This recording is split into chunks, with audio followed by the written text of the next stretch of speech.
You middle-aged, low-educated folks probably got laid off somewhere. If you can answer this question, I'll hire you for $3 million. But that's not gonna happen. The interviewer, unaware that I was the disguised president, was saying whatever he pleased. Understood. I casually answered the question. Go ahead and hire me for $3 million. The interviewer was taken aback by my demand. What was that question? I'm Steve Ford, 55 years old. Last year, I took over the company my father built from scratch and became the president. Initially, I had no intention of taking over my father's company and went to the U.S. to pursue a career as a musician after high school. But after 10 years, realizing my limitations, I returned home. My father invited me into his company despite my lack of education and skills. At first, I was reluctant, but with the help of those around me and discovering my passion for manufacturing, which I inherited from my father, I made it this far. With me as the president, my father became chairman of the board, and I was in my second year as president, working with the executives to check on the company's various accomplishments. While production and sales performance were not bad, I was concerned about the HR department. Carter, it seems the performance of our recent new recruitment has been poor compared to previous years. I asked the executive vice president, Carter. Yes, President. Until now, almost all applicants who made it to the final interview were offered a job and joined the company. But lately, there have been many withdrawals after the final interview. Carter also tilted his head in puzzlement. The interview process starts with document screening, and only a few make it to the final interview. Normally, if someone wishes to join our company and makes it to the final interview, they would naturally get an offer and join the company. But strangely, in recent years, we've had many withdrawals on the day of or the day after the final interview. There have also been several cases of people withdrawing after receiving an offer. Moreover, all these applicants appear to be excellent talents based on their resumes. Maybe our rival companies are poaching them. Suspicious, I decided to thoroughly check the HR department's operations over the past few years. What I discovered was that even applicants who passed the first interview would withdraw on the day they received their acceptance notification. And again, all of them were excellent talents. There are up to 3 rounds of recruitment interviews, mainly conducted by HR interviewers, but when it comes to the final interview, other executives and company officers also participate. Many companies have their presidents attend, but due to my frequent business trips abroad, it's difficult to schedule interviews. So our company's final interviews are handled by directors and higher-level officers. Even if the company is currently performing well, we cannot maintain healthy company operations without constantly injecting quality talent and rejuvenating the company itself. Securing excellent talent is a significant investment for the company. Not only are we hiring new graduates, but we are also conducting interviews for potential hires from other companies. And here too, our performance has not been good in recent years. This is not good. I definitely felt a sense of crisis. What could be the cause? I decided to discuss it with my father, the chairman.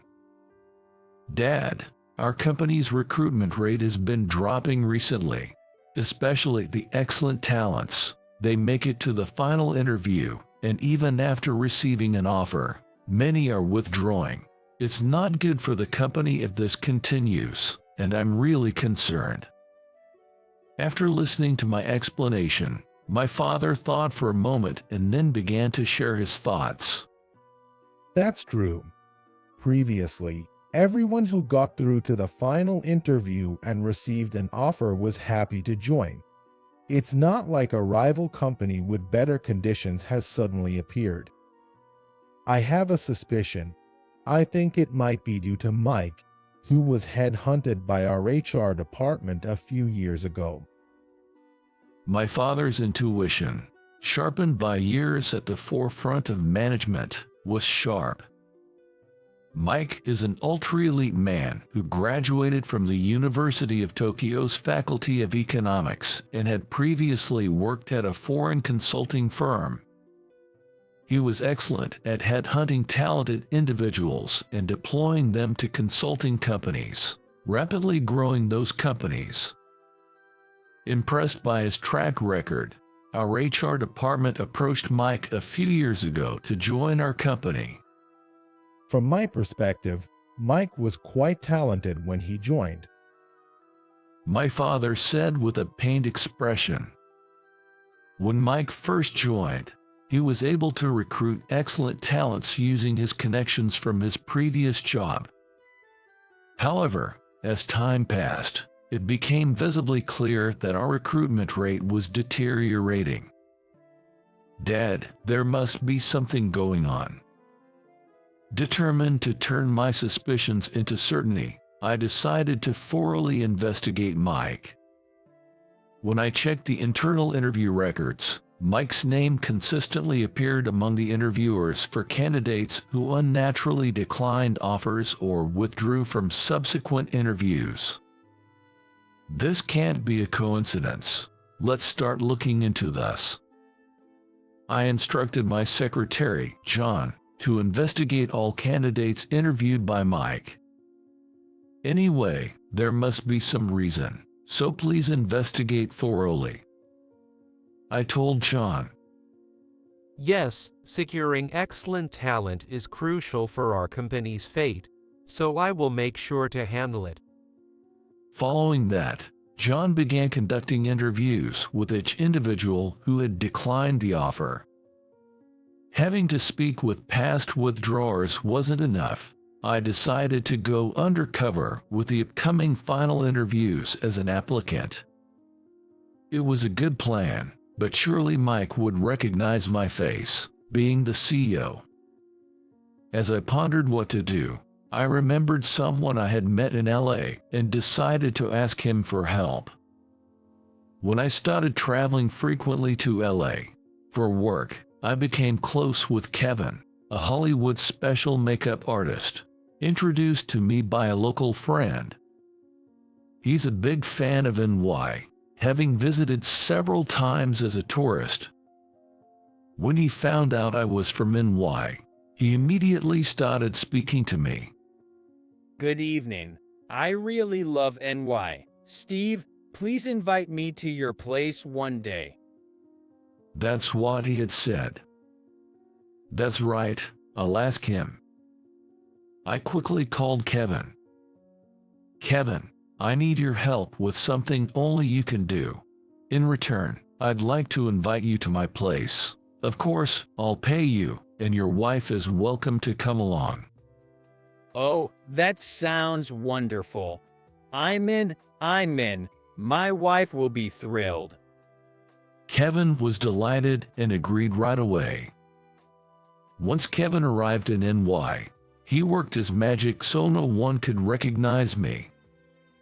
True to his reputation as a Hollywood special makeup artist, even I couldn't recognize myself. He made me look 3 to 4 years older, thinned my hair, added wrinkles and age spots to my face, and inserted a special mouthpiece to severely alter my teeth alignment. This also changed my voice, and no one would recognize me. To test it, I approached John in the office without him knowing and asked as if I was inquiring about the restroom. Excuse me, where is the restroom? When I asked, John kindly directed me without recognizing me. Oh, go straight down this corridor, turn right at the end, and you'll find the restroom. I then revealed my identity. John, it's me, Steve. John laughed in disbelief. Boss, please stop the pranks. You almost gave me a heart attack. If I could deceive my secretary, who I see every day, there's no way Mike, who I meet only a few times a month, could recognize me. I decided to infiltrate today's final interview. Besides two other interviewers, the executive vice president, Carter, was also participating. I had informed only Carter about my plan, so I expected him to handle the arrangements smoothly on the side of the interviewers. Finally, the final interviews began. Today, besides me, there were two other applicants. At this stage, interviews are conducted individually with each applicant. I wanted to observe how the other applicants were treated as well, so I had set up a hidden camera without being visible.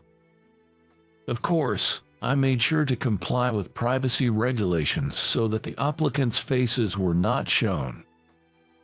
I would be monitoring everything from the conference room next door. The first interview had started. The first applicant was a senior from a prestigious private university. I had checked his resume beforehand. He was enrolled in the engineering department. His grades were excellent, and his thesis was interesting. He had participated in overseas volunteer work during his long vacations, demonstrating significant hospitality. He would become an immediate asset to our company within a few years. Mike was seated in the middle, holding the highest position among the interviewers, with the other interviewers on either side, and Carter, the executive vice president, at the very end. The job seeker, perhaps due to his experience from multiple interviews, responded confidently, and the interview progressed smoothly. Then it was Mike's turn to ask a question. You've mentioned participating in overseas volunteering on your resume.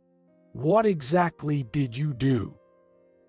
His tone was condescending from the start. Despite being taken aback, the job seeker answered, Yes, I was inspired by an NPO in Cambodia that strives to provide educational opportunities to impoverished children. I volunteered in building schools there. Mike responded dismissively and unimpressed. But really, what percentage of children benefit from such efforts? By the time the schools are built, those children will have grown up and likely ended up begging, right? There's a mismatch in vision and speed. He then dismissed it outright. It's just self-satisfaction, isn't it? The job seeker was visibly taken aback. No, that's not my intention at all. In fact, this activity is recognized by the local residents. He began, but Mike cut him off. Are you attending university on a scholarship? He suddenly changed the subject. Confused, the job seeker answered, Yes, my family isn't wealthy, so I've been covering my tuition through scholarships and part-time jobs. That means you ended up taking a scholarship because you couldn't get into state university like I did, right? If you were like me and got into state university, the tuition would be cheaper. And if you were a scholar, private university would waive the tuition too. Ultimately, you had to borrow money because you're incompetent, right? Mike said harshly, crossing his arms. And here's the last question. If you can answer this, I might even pay you a salary of $3 million starting from your first year. But I doubt someone as incompetent as you, who couldn't even get a scholarship at a private university, could manage it. He added, then posed the question to him. I was shocked to hear the question. Certainly, no one could answer that. As expected, the job seeker, no matter how much he thought, admitted defeat with frustration. I'm sorry. I don't know. Hearing this, Mike said, "Okay, time's up. No way someone with your low education could answer that. Thanks for coming to the interview. You can leave the room now." The job seeker left the room looking downcast, obviously frustrated. It's unlikely that he would join our company now. After a short break, the next candidate came in. The second applicant was a woman in her 20s, clean-cut and attractive. She graduated from the same University of Tokyo as Mike, the kind of person you'd call talented and beautiful. Her previous job was in the same industry as our company, and she had performed very well there. She had led several teams and achieved significant results. In our company, she was aiming for a management position. In today's age, we're desperate for young people who aspire to management roles. Mike was smirking as he looked over her resume. Clearly, his attitude was different from how he treated the previous job seeker. You're very attractive. I bet you were popular with the male employees at your last company. Not just the candidate, but also the other interviewers and the executive vice president were taken aback by his remark. Still, she managed to smile. No, I was completely dedicated to my work, so I didn't have the luxury to worry about such things. More importantly, I'd like to discuss my motivation for applying to your company. She tried to steer the conversation back, but Mike ignored her efforts. Oh, you live in East Side. What a coincidence. I live there too. How about dinner tonight? I can tell you all about the company then. You graduated from Columbia University, right? It's lucky for you to be able to have an alumni visit at the same time. Her complexion changed as he mentioned the name of her neighborhood. Sensing the inappropriate turn of the conversation, one of the interviewers intervened. Well, let's leave personal matters aside. Could you tell us about the projects you were involved in at your previous job? Relieved, she began to talk about her previous work experiences. Then, seemingly bored, Mike threw the same question at her.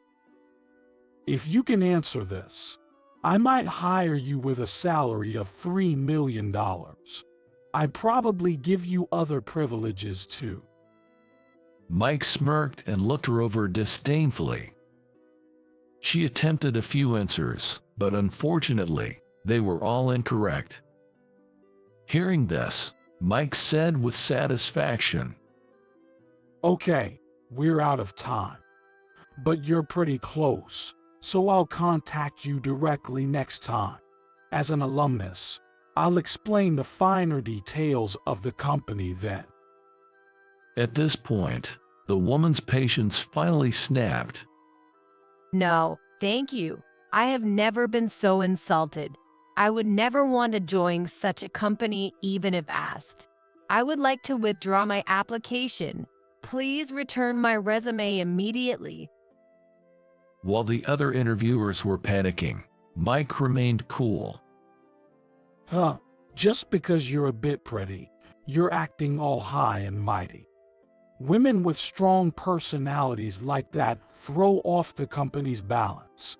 It's good that you withdrew. What a thing to say. This man seemed completely oblivious to what he was doing. Then it was my turn. My resume was under the name Tom Smith, a 58-year-old man with only a high school diploma and who had bounced from one job to another. Excuse me. As I entered, Mike looked at my resume and stared at me with a mean look. Probably still irritated from the incident with the previous woman. As soon as I sat down, Mike began. Tom, it seems you have quite a varied experience with different companies. Why have you changed jobs so often? You don't seem to have any special skill set or technologies. It's a miracle someone like you even made it to the final interview. While saying this, he scrutinized my appearance. I purposely answered hesitantly. Well, I've never been one to stick to one place. Whenever there's a better offer, I switch jobs. As expected, Mike took the bait. Really? Someone like you, who can't get ahead, being headhunted by other companies. Stop lying. Mike peeled his eyes and came at me. Then he continued his tirade. People with your low education probably got laid off. Then he posed that impossible question again. If you can answer this, I might even pay you a salary of $3 million. But that's probably impossible for you. The question involved filling in a blank in a piece of code from a currently developing program displayed on the computer. It was something incomprehensible to anyone not involved in its development. Mike had probably obtained a code from somewhere and enjoyed setting up applicants with questions they couldn't possibly answer. What a distasteful hobby. I felt sympathy for the previous applicants. Understood. I said and faced the computer. Mike seemed a bit shaken as he spoke. Come on, there's no way you know. Just give up already. Someone with just a high school diploma like you couldn't possibly handle it. Ignoring Mike's words, I completed the code. Here, I believe this is correct. Could you check it, please? As I spoke, Mike repeatedly checked the screen in his smartphone. He likely had a part of the code saved on his phone. It had to be correct. Because I was the one who had initiated this program and had been developing it with our engineers. After several checks, Mike, finding no errors, suddenly spoke in a softer voice. Yeah. It does seem to be correct. Wow, flukes are scary, to randomly enter something and get it right by accident. After his awkward excuse, Mike laughed out loud. However, no one else in the room laughed. I looked him straight in the eye and pressed on. Excuse me, I answered correctly. So please hire me for $3 million. That was the agreement, right? Nah, that question was just a test to see how flexible and hungry candidates are. I never really intended to pay $3 million. If you can take a joke like that, you won't last in our company. Sorry, but I just remembered I have a meeting with a client. Excuse me. With that, Mike quickly left the interview room. If we keep conducting interviews like this, it's only a matter of time before applicants give up on this company. After removing the special makeup applied by Kevin, I made a final call to a certain individual. The next day, I ordered the 3 interviewers from yesterday and the executive vice president to come to the president's office. The interviewers who arrived seemed unaware of why they were summoned by me, the president. I casually asked about the final interviews conducted the previous day. I heard there were final interviews yesterday. I believe there were some promising candidates. How did it go? Mike then began to talk, seemingly eager to impress me, the president. Sir, while many of the resumes were impressive, The actual interviews showed that the candidates were more interested in traveling abroad than studying, and the woman looking to change jobs was too flirtatious, trying to use her charm on the examiners. The third person was not even worth discussing academically or personally. Hearing this, I probed further. But I heard that the only one who answered your question was that third person. Is that not the case? Mike, puzzled as to how the president knew this, looked shocked and glanced around suspiciously as if someone had betrayed him. Then he began to stutter his defense.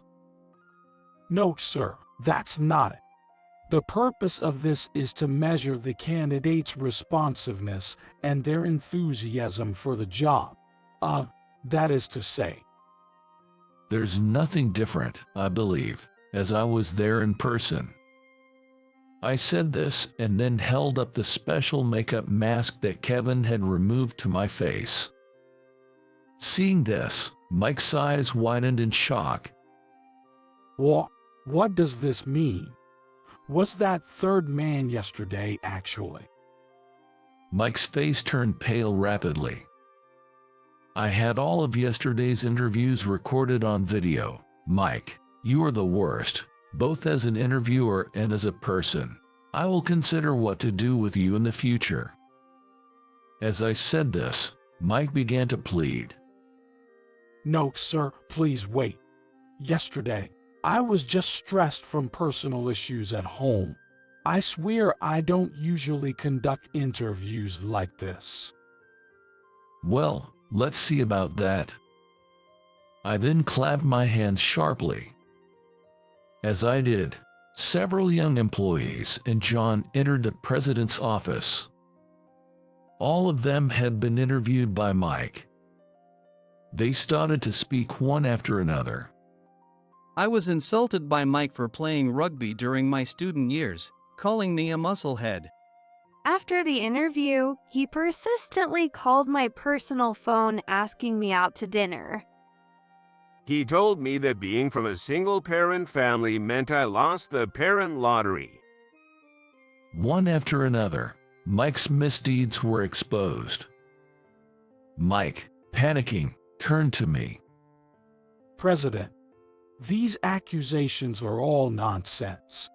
I am a professional at discovering talent that benefits the company. You had hunted me for that reason, didn't you? We have already investigated that matter. John spoke quietly. While it's true that Mike introduced numerous talented individuals to clients, we found through investigation that he was taking credit for other employees' achievements and had caused some to resign by setting them up. Mike was not only incompetent in his previous job, but was also known to use his cunning to steal credit from genuinely talented and kind employees, causing their downfall. Mike, there are no excuses left for you. You don't belong here. We have received numerous complaints about you from the personnel department. You are to stay at home until we notify you of your disposition. Upon hearing this, Mike defiantly retorted, "Come on, what arrogance. People with no talent are ganging up to complain. I can succeed anywhere. I quit this place right now," and stormed out of the room. Thus, Mike resigned on his own, but within a month, he contacted me. President, I apologize. Without my knowledge, an online thread was started against me, revealing all my personal information. News of my resignation spread quickly, and now, candidates who had unpleasant experiences during interviews are suing me en masse for defamation and harassment. That stuff. I replied as if I'm not interested. Now that my name is out on the internet, I get screened out in document reviews no matter where I apply. If this continues, my family and I will be left homeless. President, Can you help me somehow? Hearing Mike's tearful plea, I reluctantly introduced him to an acquaintance from my student days. He's involved in a wide range of businesses, so I think he might have some work for you. When I gave him the contact details, Mike happily ended the call. Well, whether it's a decent job or not, I don't know.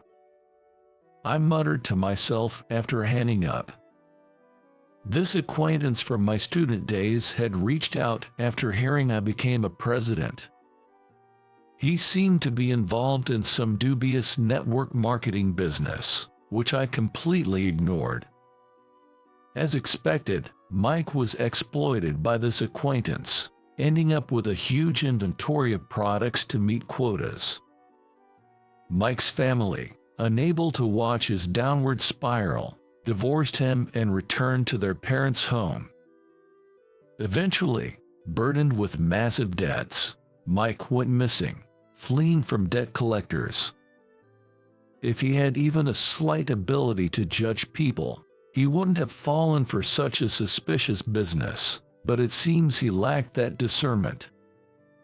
This experience has made me acutely aware that I should never leave recruitment processes to others. From now on, I vowed to always be present at the final interviews myself. After all, diamonds in the rough can easily slip through our fingers.